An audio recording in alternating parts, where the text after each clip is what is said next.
I would like to welcome you all to this History 713 Entrepreneurial America discussion.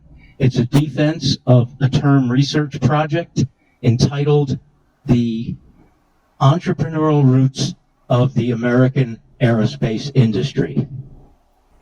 Humans have thought about flight for millennia. Flight did not start in 1903 with the Wright brothers. It actually started in mythology thousands of years before that.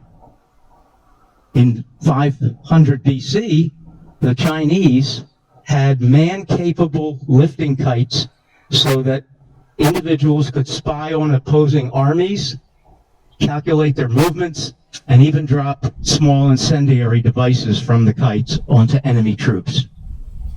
In the 1500s, Leonardo da Vinci provided a drawing of a potentially working helicopter, at least conceptually.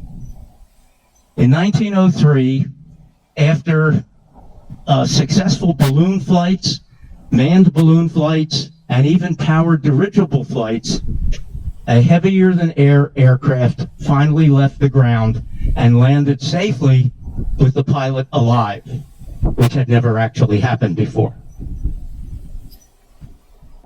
In the early 1900s, a few years after the Wright brothers' first successful flight, a group of aircraft designing pioneers formed a series of aircraft companies, each one of which thinking that they had major improvements in the design of airplanes.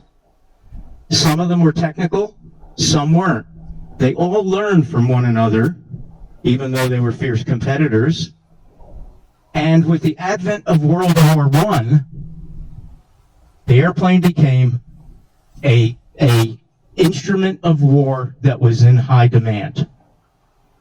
The entrepreneurial phase of the industry between about 1908 and 1939 saw an unbelievable rapid development of aircraft technology. The slide that I'm putting up right now really shows the scope of the development of this industry. It starts from the early 1900s. In the lower left, you can see to scale a Wright brothers flyer. Only 66 years later, the next progression to the right is the Apollo rocket. And the next progression all the way to the right is the space station that was launched in late 1990s, only 37 years after the Apollo. The Statue of Liberty is shown as a size reference, just to orient everyone as to the relative size of these endeavors. At the start of World War II, it would be hard to call World War II aircraft production entrepreneurial. As this slide shows, a Lockheed fighter plane production floor. Note the number of airplanes in the works. In 1939, the U.S. aircraft industry ranked 31st in size of U.S. industry segments. By the end of 1945, it was number one in the entire world as to the size of the industry. The U.S. produced over 300,000 airplanes during World War II. Hardly the work of an entrepreneurial or startup organization.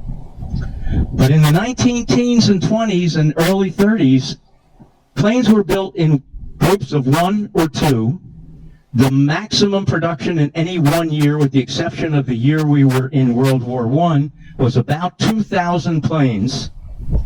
In the space of 1942 to 1945, the U.S. produced 300,000 airplanes in those slightly over 3 years, more than every other combatant combined in the world.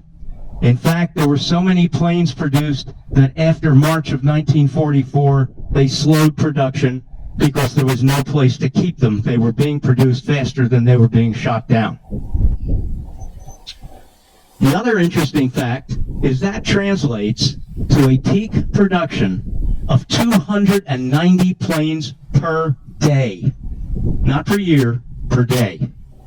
And that was the capacity of the United States. As some of these references that you've seen on the screen note, this was a war that was won as much by the machine shop as it was by the gun emplacements. In any event, the U.S. aerospace industry was formed by a pioneering group of literally heavy risk takers, obviously, who were willing to risk their reputations, their fortunes, but more importantly, their lives on what they believed in. They were aviation fanatics to the core. Almost all of them learned to fly before they started their aviation companies. And all of them competed, but also worked together in times of need. Boeing, for example, most of their airplanes in World War II were produced by either Northrop or General Motors, not Boeing itself. Anyway, I hope I have shown that this industry was started by entrepreneurs, a unique and capable group of people who risked everything to start their companies. War intervened, and those companies became international and in scope and in operations. It would be hard to call them entrepreneurial at this point, but early on they were.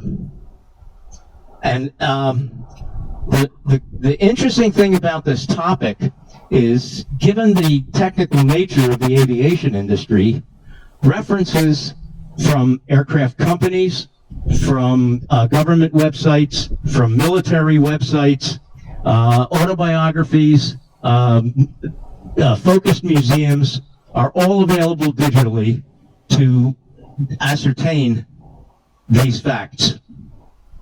And it's been a pleasure researching this topic.